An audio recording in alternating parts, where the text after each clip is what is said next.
ሰላም የኢትዮ ሚድላብ አካዳሚ ተከታዮች እንኳን ወደ ቻናሉ በድጋሚ መጣችሁ። ለቻናሉ አዲስ ከሆናችሁ ቻናሉን ሰብስክራይብ በማድረግ ቤተሰብ ሁኑ። ዛሬ ደግሞ እንደተለመደው በሌላ ርዕስ መጥተናል። አንቲ ማይክሮቢያል ሴንሲቲቪቲ ቴስት ኦር ኤስ ቴስት ይሆናል የምናየው። በዚህ ቪዲዮ ውስጥ ኤስ ቴስት ምንድነው፣ ኤስ ቴስት ለምን ይሰራል፣ እንዴት ይሰራል የሚለውን ሀሳብ አንድ ባንድ ስለምናይ ቪዲዮውን ላይክ በማድረግ እስከ መጨረሻው ቆዩ። መልካም ቆይታ።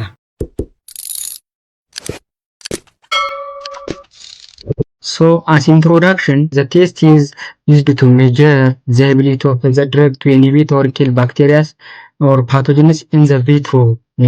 ይሄ ምን ማለት ነው? ይሄ ኤስ ቴስት ምን ነው? It is a technique ሲሆን used to measure the ability of the drug to inhibit or kill pathogens in vitro. ያንድን አንቲባዮቲክስ ወይም ያንድን ድረግ kill or inhibit ያን ማይክሮኦርጋኒዝም kill or inhibit የማድረግ ኤቢሊቲውን ወይም ካፓሲቲውን ሜጀር የምናደርግበት የቴስቲንግ ሜተድ ነው ማለት ነው። ይሄን መስራታችን የዛን አንቲባዮቲክስ የመግደል ወይም ባክቴሪያውን ወይም ማይክሮኦርጋኒዝሙን ሰፕረስ የማድረግ አቅሙን ሜጀር ማድረግ ለምን ይጠቅመናል? it is used to select effective antimicrobial drugs for the patient. ለዛ ኬዝ ኦር ለዛ ፔሸንት ኢፌክቲቭ የሆነ አንቲማይክሮቢያል ድረግን ለማድረግ ነው፣ ሴሌክት ለማድረግ ይጠቅመናል ማለት ነው። so the test is not performed for every infection. ቴስቱ ኢንዴክስ ቴስት ለሁሉም ኢንፌክሽን ፐርፎርም ነው። ለምን? ምክንያቱም አንደኛ ሪሶርስ ኢንቴንሲቭ በጣም ኤክስፔንሲቭ ነው እሱን ፐርፎርም ለማድረግ። ሌላኛውና ሁለተኛው ደግሞ ታይም ኮንሱሚንግ ፕሮሲጀር ነው። ፕሮሲጀሩ በጣም ታይም ኮንሱሚንግ ኢቨን ቢያንስ ማክሲመም እስከ 72 ሰዓት የምንጨርስ የታይም ፕሮሰሲንግ አለው። ስለዚህ በዚህ ምክንያት ሁሉም ኢንፌክሽን ኤስ ቴስት ፐርፎርም ያደረግልኝ ማለት ሶ የትኛው ኬዝ ነው ኤስ ቴስት ፐርፎርም የሚደረገው፣ የትኛው ነው ኤስ ቴስት ፐርፎርም የማይደረገው የሚለውን ደግሞ እናያለን። ሶ ሴንሲቲቪቲ ቴስት ኢዝ ፐርፎርም።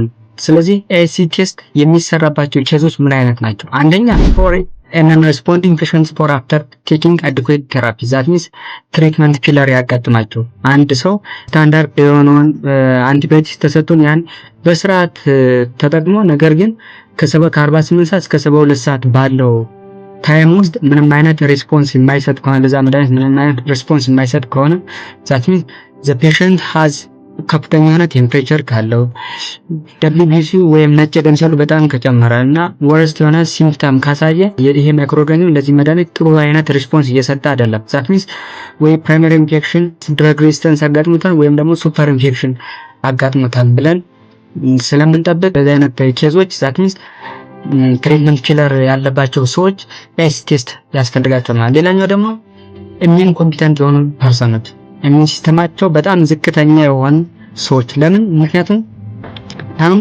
አብዛኞቹ ድረጎች ኤቢሊቲያቸው ምንድነው? የባክቴሪያውን ወይ የማይክሮኦርጋኒዝም ሎድ መቀነስ ነው።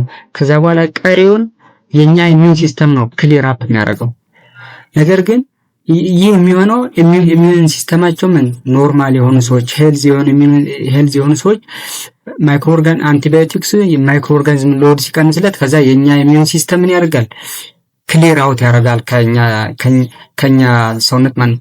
ነገር ግን ይሄ ኢሚዩን ሲስተም የሌላቸው ዛትንስ ኢሚዩን ሲስተማቸው ዲፕረስድ የሆኑ ሰዎች ኦልሬዲ አንቲባዮቲክሱ ባክቴሪያል ሎድን ብቻ ነው የሚቀንሰው፣ ነገር ግን ክሊር አፕ አይሆንም። በዛትንስ ቆይቶ ባክቴሪያው እንደገና ያ ማይክሮኦርጋኒዝም እንደገና ደግሞ ሬዚስታንስ የመፍጠር አቅሙ በጣም ከፍተኛ ነው። ዛትንስ በዚህ ምክንያት እነዚህ ኬዞች ኤስ ቴስት ያስፈልጋቸዋል። ሌላኛው ፎር ሪላፕሲንግ ኬዝ ከሆነ that means ያ ዲዚዝ እንደገና ሪአፒራንስ ካጋጠሙ ቶታሊ ታክሞ ኢፌክቲቭሊ ወስዶ ታክሞ እዛ ወደ ኖርማል ኮንዲሽን ከተቀየረ በኋላ እንደገና ሾርት ታይም ያ ኬዝ እንደገና ካገረሸ ሪላፕሲንግ ኬዝ ተከስቷል። ሪላፕሲንግ ኬዝ ደግሞ ለድረግ ሬዚስታንስ ሬድ ፍላግ ነው። that means ያ ሰው እንደገና ካገረሸበት ድረግ የመላመድ አቅሙ ከፍተኛ ስለሆነ ይሄ ኬዝም ምን ያስፈልጋል? ኤስ ቴስት ያስፈልጋል። ኤስ ቴስት የማይሰራላችሁ ምን አይነት? አንደኛ ኖርማል ፍሎር ኮንታሚኔትድ ካጋጠመ፣ ለምሳሌ ስኪን ስዋብ ወስደን ቴስት ስናደርግ ስታፍ ኤፒደርሚስ ሰስፔክት ብናደርግ ይሄን ማይክሮኦርጋኒዝም ለዚህ ኬዝ መቼም አንቲባዮቲክስ መስጠት አያስፈልግም። ለምን? ምክንያቱም አንደኛ ማይክሮኦርጋኒዝሙ ኢትስ ኖርማል ፍሎራ ነው። ዶክተሩ ለዛ ኖርማል ፍሎራ አንቲባዮቲክስ ሲያዝ ያ አንቲባዮቲክስ ብዙ አይነት ኢፌክት ነው። አንደኛ ኖርማል ፍሎራውን በመግደል ጉድ ባክቴሪያዎችን ከሰውነታችን ስክሌር ኦፍ በማድረግ በቀላሉ ለተለያዩ ኢንፌክሽኖች እንጋለጣለን። በዚህ ምክንያት ሳይድ ኢፌክት በጣም በዛ ስለሆነ ኖርማል ፍሎራ ኮንታሚኔሽን ካጋጠመ ይሄንን ኬዝ ኢግኖር ማድረግ አለብን። ሌላኛው ደግሞ ካልቸር ኢዝ ሚክስድ ኮል ኤኒ ኤስቲ ቴስት ፐርፎርምድ ኢን ፒውር ካልቸር። ሚክስድ ካልቸር ስንጠቀም የድረጉ ኢፌክቲቭነስ ይቀንሰዋል። ምክንያቱም እዛ ሳምፕል ላይ 3-4 አይነት ማይክሮ ኦርጋኒዝም ይኖራል። ያ ድረግ ደግሞ ለዛ ለሶስቱ ለአራቱ ሄዶ እንትን ሲያደርግ ኢፌክቲቭነሱ ይቀንሳል። ለዛት ሚንስ ትክክለኛውን ማይክሮ ኦርጋኒዝም አይገልልንም። የትኛው እንደሆነ ትክክለኛ እንደሆነ አይታወቅም ማለት። ስለዚህ ኢፍ ኤስቲስ ፐርፎርም ስናደርግ ዘ ካልቸር መስት ቢ ፒውር መሆን አለበት። ሌላኛው ፎር ኦርጋኒዝም ዊዝ ፕሪዲክቲቭ ሴንሲቲቪቲ የሆኑ ኬዞችንም ኤስቲ መስራታችን ምንም ዋጋ የለውም። ለምን? ምክንያቱም እነዚህ ፕሪዲክቲቭ ሴንሲቲቪቲ ኦልሬዲ ይታወቃል።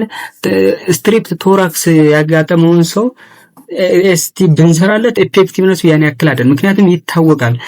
ኢምፔሪካል ቴራፒ ጋይድላይን በመጠቀም ትሪት ማድረግ እንችላለን አይደል? ስለዚህ እንደዚህ አይነት ኬዞች መስራት አንደኛ ከሪሶርስ አንግል ከታይም አንግል ኤስቲስ መስራታችን ምንም ጠቀሜታ የለውም ማለት ነው። ስለዚህ ኤስቲስ ፐርፎርም የማይደረግባቸው ኬዞች እነዚህን ይመስላሉ ማለት ነው።